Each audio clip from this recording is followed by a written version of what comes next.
You may have heard me talk about the 3 components of the marketing formula. That is visibility plus credibility equals profitability. Make sure you look for that video so you can find all the details and information about why that matters to you and how that'll help you focus your strategy.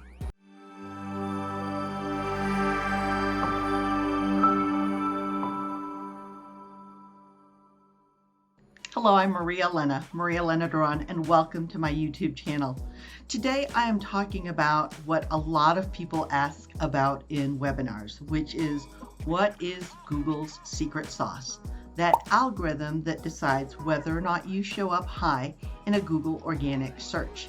You know, there are many components to Google's algorithm, and I could go definitely into the technical weeds, so to speak, but for many of us small business owners, that's a little bit too much because we have to take care of our customers and still be excellent at our craft or in the service that we provide or our products, that we don't have the time to really delve into that. We need the cliff notes, if you will, of exactly what's needed to be able to dominate that and be able to be seen by people when they're looking for us.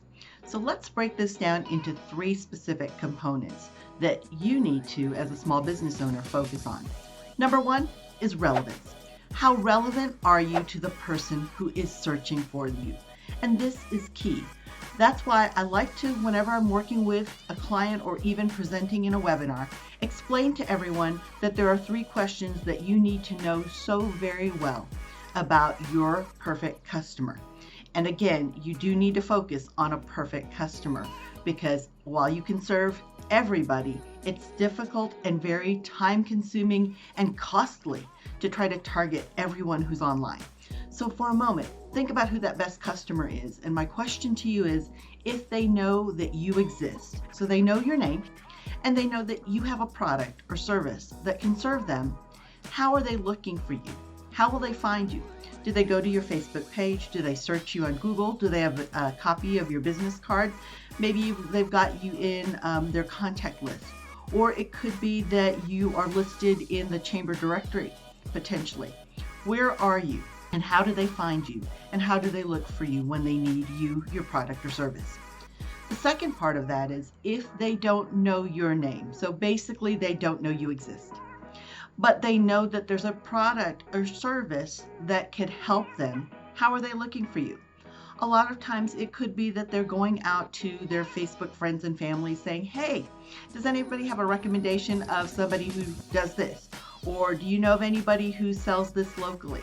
Or do you know if there's a product that can help me with this? So think about, for your customer, what's that decision journey look like and how does their journey actually unfold? What questions are they asking? Who are they engaging? Where are they asking those questions?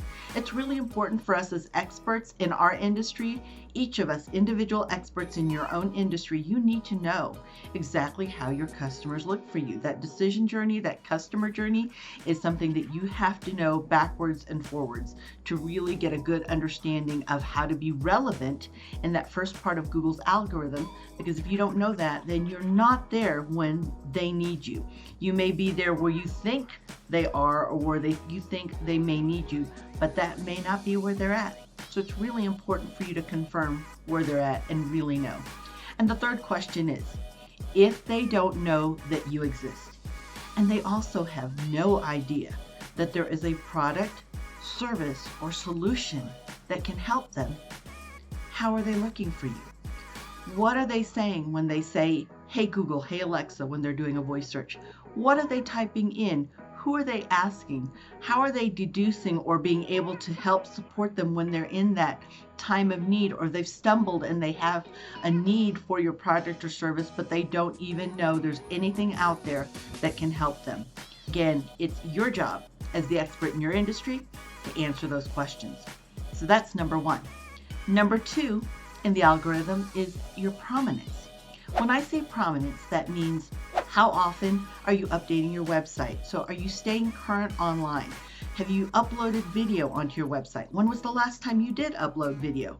Do you have any online reviews, that third-party validation? So this is social proof. Or are you answering your reviews? Because a lot of times businesses will get reviews, but they won't even respond to them. They don't even look at them. So even the great reviews, 97% of businesses don't say thank you. So if you want to stay head and shoulders and really be seen above all other businesses, say thank you at least for a great review. But for you, for that prominence, it's really important that you do have good online reviews and that you are responding to online reviews and you're updating your information online. You want to show that you are very active and digitally present. And that is how your prominence score is actually calculated. The quality of the information that you're putting on your website, whether or not it's helpful to the person who is looking for you. Again, all of that comes into play. And it's important for you to really focus and understand what it is that's needed. It could be, as you look at your website or your digital presence, that you might need more online reviews. So maybe what is priority in your goal or your strategy is making sure that you put together a strategy of how are you going to get more online reviews? Where are you going to ask? What are you going to focus on? How are you going to make sure that you're using every opportunity to gather online reviews, which will then also help you make sure that you are elevating your prominence score. Number 3 is distance. How far are you from the person that's looking for you? And this is also key because I know a lot of people can serve the entire world or the entire nation for that matter, especially when we're online. There are so many people that we can serve and we can ship things to, or that we can serve and have a video conference with, that we don't even need to see face to face anymore as far as in person. We can do that all on camera. But understand that it's important to nail it before you scale it. Work smaller within your locale, because understand that's the power of some of the tools that will help you dominate a digital presence as you expand later to be able to reach the entire nation or the entire world. So think about what can you do locally, or where can you focus on? Maybe where in droves your best customers are. If they're right in your backyard or they're right within 10, 20 miles of where you're at, that's one area you may focus on. It could be though, they're not anywhere close to you and maybe they're 100 miles away in another city. That's fine, but focus on that city. Really put some focus there so you're seen as the provider in that area, because the distance part of the formula is very key. Relevance, distance, and prominence are the 3 key factors within Google organic search that will determine where you show up in an organic search. Now, yes, a lot of this has to do with SEO, search engine optimization, but it's also important for you to know these 3 parts because they also complement SEO. In fact, SEO, I should say, complements them in making sure that it's showing how relevant you are, the prominence of your site and your digital presence, and the distance of where you are to the person who is searching and in need of your product, service, or solution. I hope that's helpful for you. If you haven't seen the video about understanding the marketing formula, I would encourage you to understand these 3 components as well. So there's 3 components of the Google algorithm that are the biggest focus area that you as a small business can make an impact on, as well as understanding the marketing formula. If you'll stay with me here, I do release a video every Thursday. Just make sure that you hit subscribe and the bell and you'll get notified when that happens. Or you are also welcome to join us in our Market in Moments community. This is a community built together that is free, that gives you the opportunity now to ask questions, to learn, and to be able to practically apply what you learn to be able to have a bigger impact and create more income with your online marketing.